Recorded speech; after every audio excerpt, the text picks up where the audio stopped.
एक साहूकार के 7 लड़के और एक लड़की थी। सेठानी के सहित उसकी बहुओं और बेटी ने करवा चौथ का व्रत रखा था। रात्रि को साहूकार के लड़के भोजन करने लगे तो उन्होंने अपनी बहन से भोजन के लिए कहा। इस पर बहन ने बताया कि उसका आज उसका व्रत है और वह खाना चंद्रमा को अर्घ्य देकर ही खा सकती है। सबसे छोटे भाई को अपनी बहन की हालत देखी नहीं जाती और वह दूर पेड़ पर एक दीपक जलाकर चलने की ओट में रख देता है, जो ऐसा प्रतीत होता है जैसे चतुर्थी का चांद हो।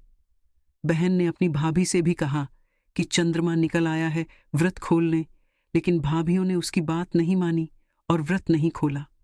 बहन को अपने भाइयों की चतुराई समझ में नहीं आई और उसे देखकर करवा उसे अर्घ्य देकर खाने का निवाला खा लिया। जैसे ही वह पहला टुकड़ा मुंह में डालती है, उसे छींक आ जाती है। दूसरा टुकड़ा डालती है तो उसमें बाल निकल आता है और तीसरा टुकड़ा मुंह में डालती है, तभी उसके पति की मृत्यु का समाचार उसे मिलता है। बेहद दुखी हो जाती है।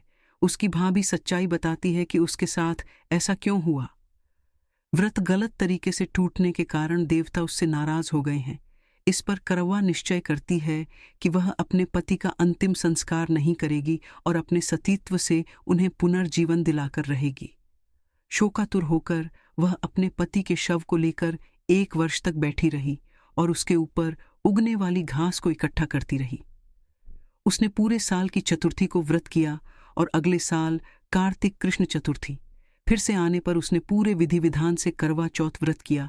शाम को सुहागिनों से अनुरोध करती है कि यम सुई ले लो, पिय सुई दे दो, मुझे भी अपनी जैसी सुहागिन बना दो, जिसके फलस्वरूप करवा माता और गणेश जी के आशीर्वाद से उसका पति पुनः जीवित हो गया।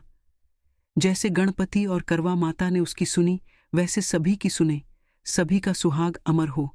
वह इसी कथा को कुछ अलग तरह से सभी व्रत करने वाली महिलाएं पढ़ती और सुनती हैं।